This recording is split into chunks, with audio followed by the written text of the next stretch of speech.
You're watching K News HD.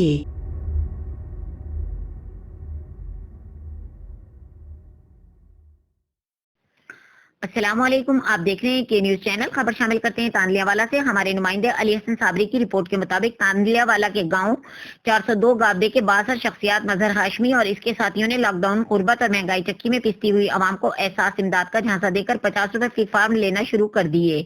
आवाम को लूटने के लिए मस्जिद में ऐलान भी करवाया गया, जिससे अपनी दुकान पर पूरा गाँव इकट्ठा करके दफा 144 के खिलाफ वर्जी भी की और उसकी धज्जियां बिखेर दी गईं। जब लूटने वाले शहरियों ने तानलियावाला की इंतजामिया से राब्ता कायम किया तो इंतजामिया ने इन्फॉर्मर के खिलाफ ही मुकदमा दर्ज करवा दिया। अहले देश सरापा एहतजाज। इस मौके पर लूटने वाले शहरियों का मजीद क्या कहना है, आए देखते हैं।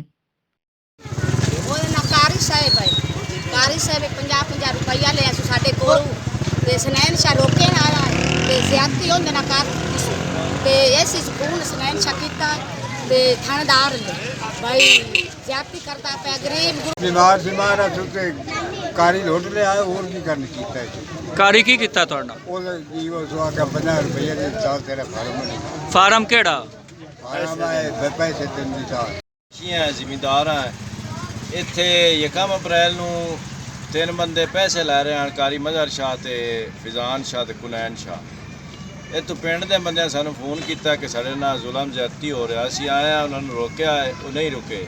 ਉਹਦੇ ਬਾਅਦ ਅਸੀਂ SHO ਮੁਕਾਮੀ ਨੂੰ ਫੋਨ ਕੀਤਾ ਹੈ, AC ਨੂੰ ਫੋਨ ਕੀਤਾ ਹੈ, AC ਨੂੰ WhatsApp ਕੀਤਾ, ਜਿਹਦਾ ਰਿਕਾਰਡ ਅੱਜ ਤੱਕ ਮੇਰੇ WhatsApp ਤੇ ਮੌਜੂਦ ਹੈ। 2-3 ਕਾਲਾਂ ਉਹਨੂੰ ਕੀਤੀਆਂ ਨੇ ਤੇ AC ਨੇ ਜਨਾਬ ਆਪਣਾ ਸਾਡਾ WhatsApp ਹੀ ਬਲਾਕ ਕਰ ਦਿੱਤਾ। ਉਹਦੇ ਬਾਅਦ ਇੱਥੇ ਕੋਈ ਉਹਨੇ ਲੋਕਾਂ ਨਾਲ ਲੜਾਈ ਝਗੜਾ ਵੀ ਕੀਤਾ ਕਿ ਤੁਸੀਂ ਮੇਰੀ ਕਿਉਂ ਦੁਕਾਨਦਾਰੀ ਖਰਾਬ ਕਰ ਰਹੇ ਹੋ, ਇਹ ਉਹ। AC ਸਾਹਿਬ ਦੇ ਬੰਦੇ ਆਏ ਨੇ, AC ਆਪ ਨਹੀਂ ਮੌਕੇ ਤੇ ਆਇਆ। ਉਸ ਆਖਿਆ ਜੀ ਕਿ ਮਜ਼ਹਰ ਸ਼ਾਹ ਨੂੰ ਵੀ ਲੈ ਚੱਲੋ ਤੇ ਜਿਹੜੇ ਇਨਫਾਰਮਰ ਨੇ ਇਹਨਾਂ ਨੂੰ ਵੀ ਲੈ ਚੱਲੋ। ਉੱਥੇ ਲਿਜਾ ਕੇ ਉਹਨਾਂ ਇਨਫਾਰਮਰ ਸਾਨੂੰ ਉਹਨਾਂ ਆਖਿਆ ਜੀ ਕਿ ਤੁਸੀਂ ਸਾਨੂੰ ਇਤਲਾਵਾਂ ਦਿੰਦੇ ਹੋ, ਤੰਗ ਕਰਦੇ ਹੋ।